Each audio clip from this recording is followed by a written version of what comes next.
400년대에 활동했던 도연명 유명한 시 가운데 연작시 12수 가운데 제1수인 잡시라고 하는 이 연작시인데요. 이것은 도연명이 50세 이후에 지은 작품으로 알려져 있습니다. 여기에는 바로 삶의 유한성에 대한 자각을 제일 먼저 이야기하고 있습니다. 첫 번째 구절과 두 번째 구절이 매우 주요한 비유가 들어있습니다.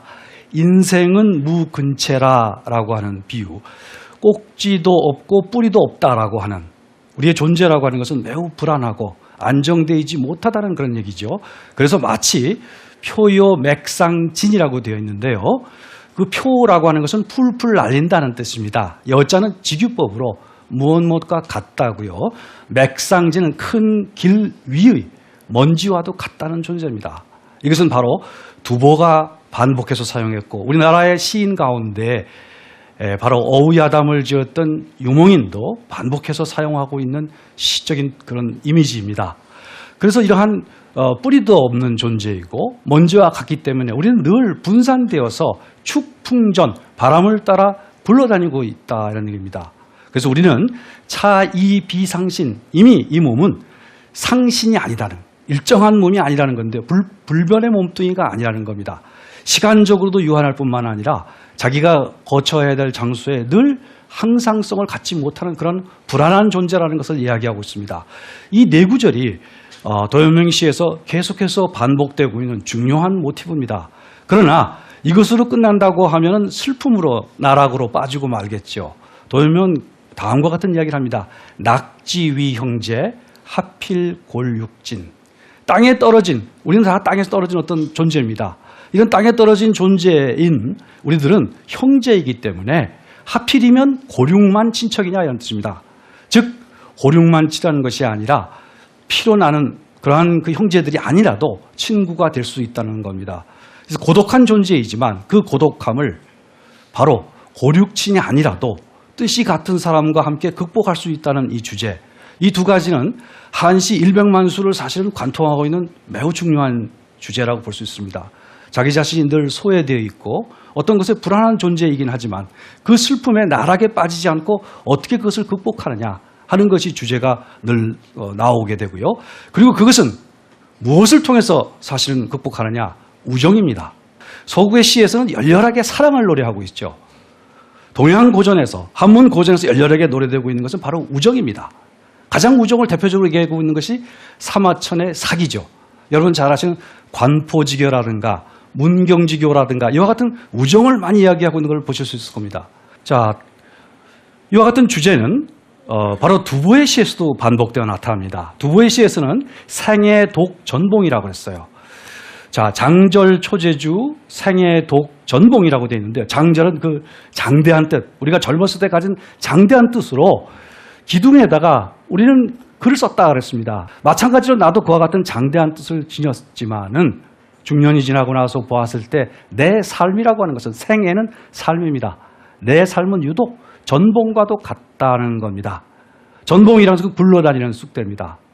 이 주제가 반복돼서 나타나고 있고, 사실은 아까 말씀드린 것처럼 어우야담의 유몽인에게서는 제일 중요한 시어입니다.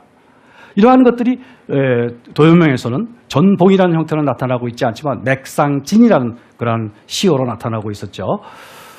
도연명의 시세계는 사실 그와 같이 지금 읽어보셔서 아시겠습니다만은 대단히 말이 평이합니다. 담백하다, 이런 얘기를 하죠. 그래서 이 도연명의 시세계에 푹 빠졌던 시인 가운데 북송의 대시인인 소동파 소식이 있습니다. 이 소식은 뭐라고 했냐면, 도연명의 시는 겉은 메말라 있는 듯하지만 속은 매우 기름지다라고 했습니다. 도연명의 시어는 그렇게 어려운 시어가 없습니다. 그 담고 있는 사상도 그렇게 어려운 것이 아니에요. 한시, 한자어라고 하는 그러한 어려움을 극복하면 누구나 쉽게 와닿을 수 있는 그러한 시인입니다.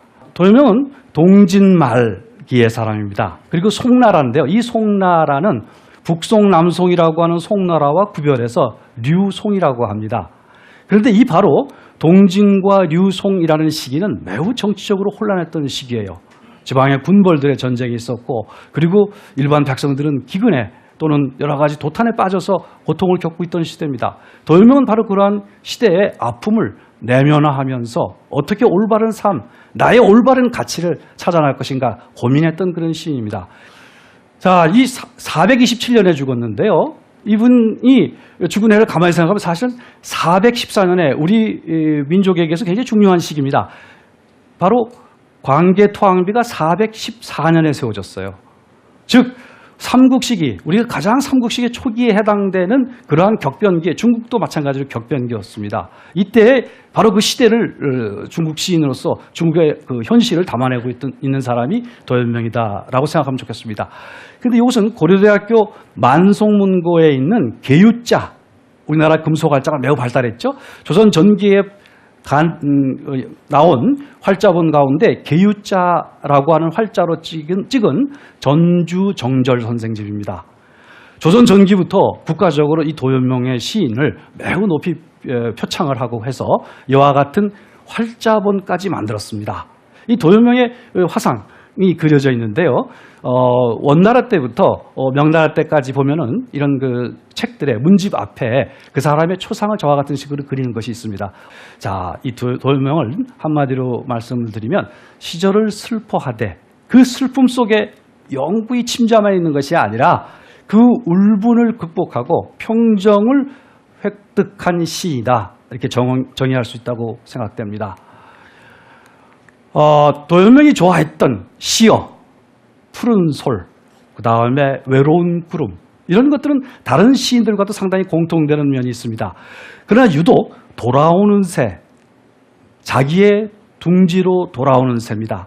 근원으로 돌아오는 그러한 새들을 노래하는 것들이 많다는 겁니다.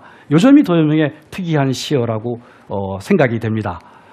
자, 유명한 도연명의 귀고래사가 있죠. 귀고래사라고 하는 한시는 형식은 아닙니다. 그러나 이것도 운문이에요. 사실은 한시가 서구의 시라든가 우리의 시와는 조금 다른 점이 아분을 한다는 점이죠. 그 아분의 규칙이 상당히 까다롭습니다. 그런데 4개의 운자를 사용해서 사의 형식으로 지은, 그래서 이것을 어떤 분은 산문과 운문의 중간이다 이렇게 얘기도 하는데요. 시적인 그런 그 시상을 담고 있습니다. 이것은 405년에 40대 초반이라고 보는데요. 팽택현이라고 하는 마지막 그 현령직을 지방에 그 지방관을 했습니다.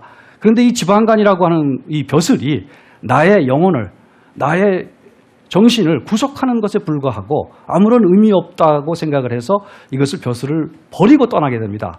이것은 돌아간 직후에 지었다라고 하는 설이 있고요. 시의 내용으로 봐서는 떠나면서부터 도착해서 그 평온을 얻기까지의 과정을 담고 있습니다.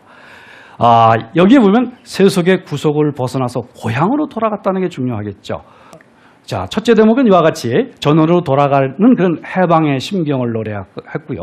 마지막에 가서는 자연의 섭리에 따르면서 유유자적한 삶을 살아가겠다는 자기의 결단의 뜻을 여기서 이야기하고 있습니다. 한번 그 전체가 아니라도 부분을 좀 낭송하는 것을 들으시겠습니다.